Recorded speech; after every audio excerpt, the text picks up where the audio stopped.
또 노수로 받침술의 열을 만들었으니 매 받침술의 길이가 4규빗이요 너비가 4규빗이요 높이가 3규빗이라.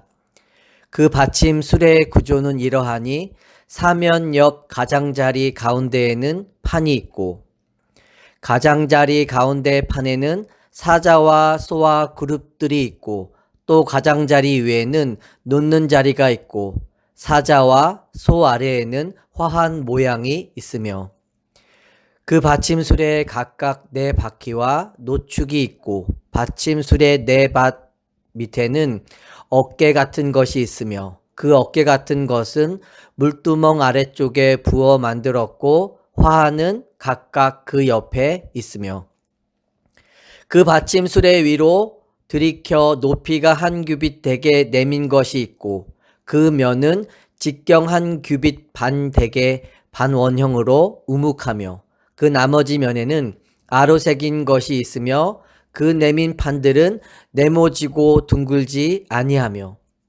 4바퀴는 옆판 밑에 있고 바퀴축은 받침술에 연결되었는데 바퀴의 높이는 각각 1규빗 반이며 그 바퀴의 구조는 병거 바퀴의 구조 같은데 그 축과 태와 살과 통이 다 부어 만든 것이며 받침술의 4모퉁이에 어깨 같은 것 4이 있는데 그 어깨는 받침수레와 연결되었고 받침수레 위에 둥근 테두리가 있는데 높이가 1규빗이요 또 받침수레 위에 버팀대와 옆판들이 받침수레와 연결되었고 버팀대 판과 옆판에는 각각 빈 곳을 따라 그룹들과 사자와 종려나무를 아로 새겼고 또 그 둘레에 화한 모양이 있더라.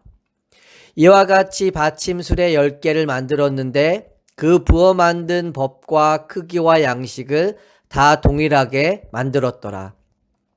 또 물두멍 10개를 노수로 만들었는데 물두멍마다 각각 40밭을 담게 하였으며 매 물두멍의 직경은 4규빗이라 10받침 수레 위에 각각 물두멍이 하나씩이더라. 함께 읽겠습니다.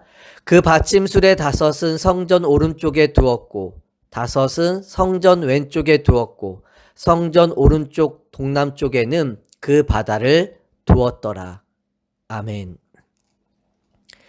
27절에서 39절에 보시면 성전 뜰 좌우에 배치된 물두멍과 그것을 받쳐주는 기구인 놋받침에 관한 기사가 나와 있습니다. 출애굽기 30장에 보면 물두멍의 규례가 나옵니다. 제사장이 성막의 문으로 들어오면 제단이 있었고 그 제단과 성막 사이에 두어 제사장들이 제사를 드리기 전 손과 발을 씻을 때 사용할 물을 담아두었습니다. 하나님의 임재 안으로 들어가기 전 먼저 정결의식으로 수족을 씻은 것입니다. 정결의식을 따르는 것은 하나님의 말씀에 대한 순종과 헌신을 잘 나타냅니다. 또한 하나님의 임재의 상징인 성막이나 성전의 거룩함을 인정하는 것임을 함축적으로 잘 보여주는 것입니다. 그런데 이 물두멍의 의미가 성전의 시대에는 다른 용도로 사용됩니다. 성막에서 물두멍이 제사장이 씻는 기능을 감당했다면 성전에 있는 10개의 물두멍은 제사에 드려지는 제물을 씻는데 사용하였습니다. 당시 제물은 제물을 드리는 자를 대신하는 의미를 가지고 있죠.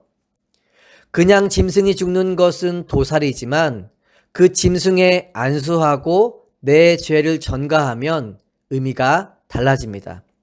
짐승이 죽는 것이 아니라 우리의 죄가 죽는 것입니다.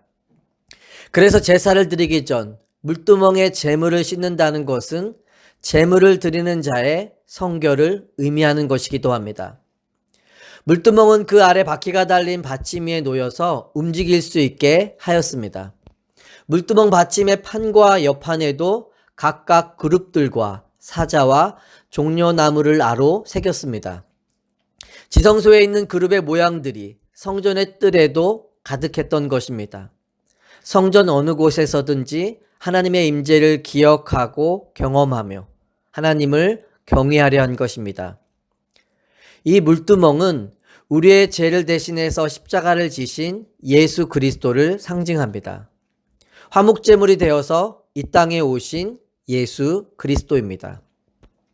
히브리서 9장 12절에 보시면 염소와 송아지의 피로 하지 아니하고 오직 자기의 피로 영원한 속죄를 이루사 단번에 성소에 들어가셨느니라. 예수 그리스도의 보혈이 우리의 죄를 씻기 위해 흘려내리셨던 것처럼 모든 죄가 씻겨져 내려갔습니다. 높바다에 담긴 많은 물과 물두멍에 담긴 물은 에덴 동산에서 근원을 이루어 사방으로 흘러져 내려가는 장면을 연상케 합니다. 이것은 에스겔 47장에 나오는 환상에서 성전의 문지방에서 물이 흘러나와 온 땅을 소생케 할 생명수의 임을 보여줍니다. 요한복음 7장 38절에 보면 나를 믿는 자는 성경의 이름과 같이 그 배에서 생수의 강이 흘러나오리라 하시니, 진정한 성전이신 예수 그리스도의 배에서 흘러넘치는 물, 즉 성령을 통해 그 성취가 이루어집니다. 출애굽 시대에 성막이 있었고 솔로몬 시대에 성전이 있었지만 그것은 장차 오실 메시아와 구원의 상징으로 등장하는 것입니다.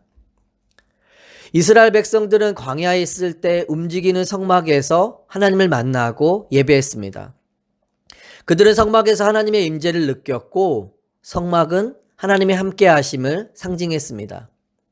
출애굽기 25장 8절에 보면 내가 그들 중에 거할 성소를 그들이 나를 위해 짓되, 이스라엘 백성들이 하나님과 함께 교제할 수 있었던 것이죠. 이스라엘 백성들은 떠도는 여정이었지만 그들의 장막 가운데 하나님이 함께 계신 것을 체험할 수 있었습니다.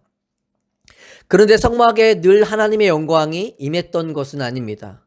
성경에 보면 하나님의 영광이 성막에 함께 하시기도 했지만 떠나기도 했던 것을 보게 됩니다. 이스라엘 백성들은 성막의 시대를 지나 이제는 더 이상 옮겨 다닐 이유가 없었기에 성전에서 하나님께 예배를 드리게 됩니다. 하나님은 이스라엘 백성들에게 성전을 통해 이스라엘 자손 가운데 거하시며 그들을 버리지 않겠다고 약속하셨습니다. 성경에서 젖과 끓이 흐르는 땅이 하나님의 통치가 임하는 땅이라는 표현이라면 성전은 자기의 백성 그 한가운데 계셔서 통치하시고 다스리시는 하나님을 나타냅니다. 하지만 이스라엘 역사에서 하나님의 영광이 떠난 뒤 이스라엘은 멸망을 하게 됐죠. 지금 이 열왕기상을 읽고 있는 사람들은 포로로 끌려간 자들입니다. 그들은 그곳에서 성전을 통해 함께 하시며 구원해 주시겠다는 약속을 믿고 기다리게 됩니다. 그러나 그리스도가 오시기 전이었기에 그들은 모형만 바라볼 뿐 완성된 실체를 볼 수는 없었습니다. 그런데 우리는 성막과 성전의 시대를 지나 예수 그리스도를 통해 주어진 온전한 성전의 의미를 보았고 믿고 있는 자들입니다. 구약시대의 성막과 성전이 예수 그리스도의 오심 이후에 어떻게 의미가 바뀌게 되나요? 보이는 장소로서의 의미가 아니라 교회라는 의미의 성전으로 바뀌게 됩니다. 사도 바울은 고린도전서 3장 16절에 우리의 존재에 대해 이렇게 이야기합니다. 너희는 너희가 하나님의 성전인 것과 하나님의 성령이 너희 안에 계시는 것을 알지 못하느냐. 우리의 존재 자체가 성전인 것입니다. 구약시대에는 성막과 성전이 하나님의 계심을 상징하는 장소였습니다.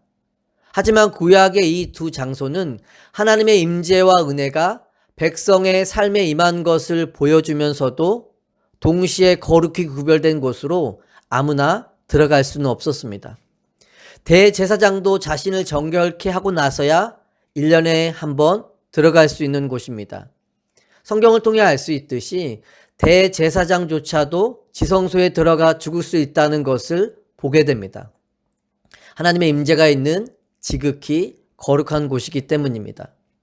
하지만 오늘의 시대에는 우리 안에 거룩하신 하나님이 성령으로 함께 하시죠. 그것이 어떻게 가능하게 되었을까요? 히브리서 10장 19절에 보면 그러므로 형제들아, 우리가 예수의 피를 힘입어 성소에 들어갈 담력을 얻었나니.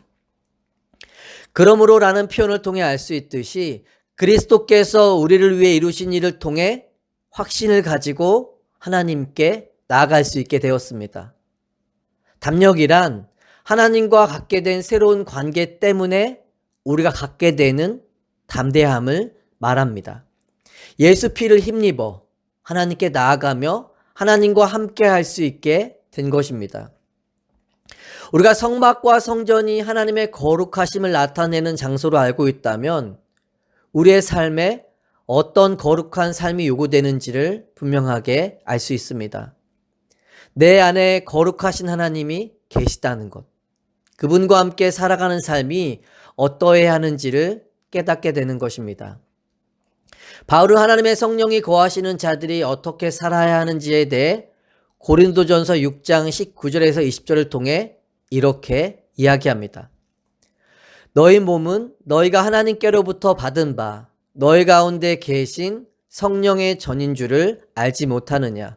너희는 너희 자신의 것이 아니라 값으로 산 것이 되었으니 그런즉 너희 몸으로 하나님께 영광을 돌리라.